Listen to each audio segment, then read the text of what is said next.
नमस्कार साथियों, जोहार साथियों। कल अभी आपने बहुत सारे न्यूज़ चैनल में देखा होगा, हालाँकि अब बीजेपी सामने आ चुकी है और स्पष्ट रीज़न बता चुकी है। बीजेपी का झारखंड में हार का सबसे प्रमुख वजह जयराम कुमार महतो, यानी कि जिसको टाइगर जयराम महतो के नाम से जाना जाता है। अभी जेएलकेएम पार्टी के रूप में एक सीट अपना जो ले आए हैं डुमरी का। अब जो है बीजेपी अपना हार का सबसे प्रमुख 2 कारण बता रही है बीजेपी अपना हार का। पहला कारण बता रही है जयराम महतो, जो नया उभरता हुआ सितारा, नया उभरता हुआ चेहरा। दूसरा बड़ा कारण जो बता पा रही है, वो दूसरा बड़ा कारण है वो मैया सम्मान योजना। और तीसरा भी कारण जो दबे जुबान से निकल रहा, उसको समझिए वो क्या बता रही है। वो आजसू पे ये ठीकरा फोड़ रही है कि आजसू जो अपना सीट नहीं बचा पाए। तो कहीं न कहीं इंटरनली अब आजसू और बीजेपी एक दूसरे के ऊपर हमलावर हैं। आजसू का यह कहना है कि हमें जितना सीट चाहिए था, जो सीट चाहिए था, बीजेपी ने हमको नहीं दिया। बीजेपी का कहना है कि आजसू अच्छा परफॉर्मेंस नहीं किया, जिसके कारण हम हार गए। हालाँकि आपको यह भी बता देते हैं कि पिछले बार के चुनाव के कंपैरिज़न में, मतलब 2019 का चुनाव का कंपैरिज़न को यदि हम लोग समझते हैं, तो बीजेपी 4-5 सीट और डाउन हो चुकी है। आजसू तो लगभग 1 पर सिमट चुका है। पिछले बार तो 2 सीट लाया था, लेकिन उपचुनाव के बाद भी आजसू का जो है वो सीट बढ़ा था, है ना? लेकिन आजसू का सीट अब उससे भी नीचे आ गया, बीजेपी का भी सीट नीचे आ गया। यहाँ पे देखा जाए तो जेएमएम का ग्राफ ऊपर गया है, और जेएमएम का ग्राफ ऊपर गया, साथ ही साथ कांग्रेस का भी ग्राफ ऊपर गया है, और सीपीआई-एमएल का भी ग्राफ ऊपर गया, आरजेडी का भी ग्राफ ऊपर गया। सबने अपना-अपना ग्राफ को ऊपर किया। जो परफॉर्मेंस खराब परफॉर्मेंस रहा वो बीजेपी का रहा और आजसू का रहा। तो आज ये बीजेपी के जो प्रदेश अध्यक्ष हैं श्री बाबूलाल मरांडी, जो झारखंड के प्रथम मुख्यमंत्री भी है, जब उनसे मीडिया रिपोर्ट करने के लिए पहुंची कि आप झारखंड में बीजेपी, चूंकि झारखंड में इस बार बीजेपी फेवरेट माना जा रहा था, लोगों का यह मानना था कि इस बार बीजेपी का सरकार आने वाला है। तो जहां तक बाबूलाल मरांडी से जब यह सवाल पूछा गया, तो उन्होंने स्पष्ट रूप में यह कहा कि झारखंड में बीजेपी का हार का जो सबसे बड़ा वजह है वो जयराम महतो, दूसरा बड़ा वजह जो है वो मैया सम्मान। लेकिन हम बता रहे हैं कि बीजेपी का जो हार का वजह है वो स्पष्ट बाबूलाल मरांडी नहीं बता रहे हैं, वो हम आपको बता रहे हैं। बाकी आपको कमेंट करना है कि क्या हम सही बता पा रहे हैं या फिर गलत बता पा रहे हैं, इस पे आपको कमेंट करना है। आप तो देख रहे होंगे कि महाराष्ट्र में चुनाव हुआ, तो महाराष्ट्र में सीएम फेस कौन था? देवेंद्र फडणवीस। यहाँ पे झारखंड में चुनाव हुआ, यहाँ सीएम फेस नहीं दिया गया।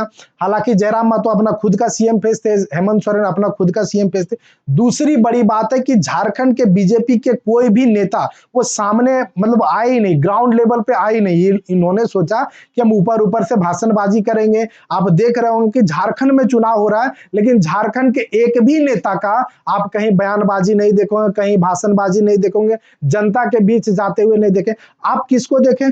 आपने देखा हेमंता विश्व शर्मा को, आपने देखा शिवराज सिंह चौहान को, आपने योगी आदित्यनाथ को देखा, आपने अमित शाह को देखा, आपने नरेंद्र मोदी को देखा, आपने राजनाथ सिंह को देखा, जेपी नड्डा, मतलब तमाम जो सेंटर के लीडर हैं वो झारखंड में भरे हुए थे। मतलब झारखंड के नेताओं पे कोई भरोसा नहीं है। यही यहाँ के लोगों को समझ में आया कि यदि झारखंड में बीजेपी की सरकार बनती है तो यहाँ झारखंड के नेताओं के अनुसार नहीं चलेगा। ये किसके अनुसार चलेगा? बाहर के नेताओं। अभी आप देखिए हेमंता विश्व शर्मा पिछले 4 महीना से झारखंड में है। अब पता नहीं वो असम के सीएम है, असम में क्या स्थिति है, लेकिन यहाँ के लोग हेमंता विश्व शर्मा को बहुत अच्छे तरीके से जान रहे हैं। बीजेपी में क्या है, बीजेपी का कोई भी एक बड़ा नेता सामने नहीं आया जो अपने दम पे लड़ा हो। यहाँ पे जितने भी बाहरी नेता हैं, मतलब बाहरी कहने का मतलब है कि जो सेंटर के नेता हैं, उन लोगों ने आला कमान को संभाल रखा था। तो कहीं ना कहीं जनता समझती है कि किसके कंधे पर रख करके बंदूक चलाया जाए, तो ये जनता बहुत अच्छे तरीके से समझती है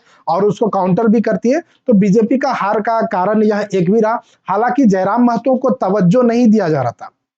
कोई भी बीजेपी का जो आला कमान है वो जयराम महतो का नाम लेने से बच रहा था। और हालांकि सबसे बड़ा बात यह है कि मीडिया के बारे में हम पूछना चाहते हैं, जो न्यूज एजेंसियां हैं जिसको चौथा स्तंभ माना जाता है ना, न्याय का चौथा स्तंभ माना जाता है, वो ये देख पा रहे थे कि जयराम महतो की जो सभा में है लाखों लाख की भीड़ है, लेकिन कवरेज नहीं दे रहे थे। आप कहाँ पे देख रहे हैं? ग्रामीण में 2-4 जहां बीजेपी का है वहां पे लोग पहुंच जा रहे थे। तो कहीं ना कहीं ये एक करारा प्रहार है जयराम महतो के द्वारा कि आज नेशनल मीडिया को भी मजबूर होना पड़ा जयराम महतो के बारे में दिखाने के लिए और बताने। हालांकि अभी सभी न्यूज एजेंसियां, सभी न्यूज चैनल जयराम महतो के बारे में बहुत अच्छे से दिखा रही शायद। और इससे पहले सबसे ज्यादा क्या दिखाया जाता तो बीजेपी, कांग्रेस, जेएमएम, तो जिसके पास ज्यादा कवरेज करने के लिए पैसा मीडिया को मिलता है, मीडिया वही है। मतलब यहाँ से स्पष्ट क्लियर होता है कि मीडिया अब बिकाऊ है ना, मीडिया पैसे पे काम करती है। तो कोई बात नहीं, हम लोगों ने क्या किया कि जो जेन्युइन चीज था उसको हमने बताया।